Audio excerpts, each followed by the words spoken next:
kalau untuk mereka Masjid Gede Mataram,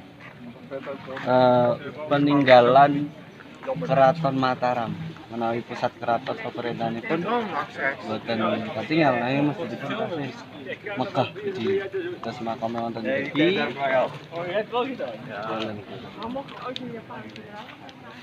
Selamat siang datang para kadang sami.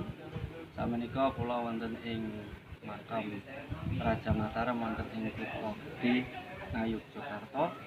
Saged dipun pirsani wonten ing sakwingking kula menika mlebet mangke kedah ngangge rasukan busana kados ingkang kula angge menika wonten mangke saged nyuwun wonten ing juru kunci.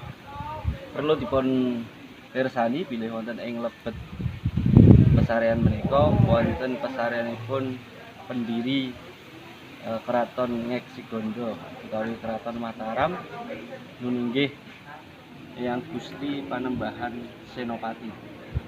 Ugi sakputeranipun inggih menika Gusti Panembahan Nagrawati, ugi ramanipun inggih menika Ki Ageng Pemanahan, gurunipun inggih menika Ki Ageng Jurumertani, ugi wonten pesaryanipun Rama Angkat, ayah angkat saking Gusti Panembahan Senopati nuninggih Sultan Hadiwijaya Jogotinggo. Menika sedaya wonten ing lebet.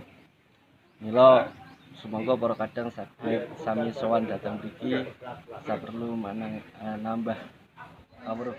Kanca-kanca saged mirsani menika. Wah, berziarah ternyata lebih banyak juga dari asing, tidak hanya dari orang Jawa atau orang Indonesia. Luar biasa.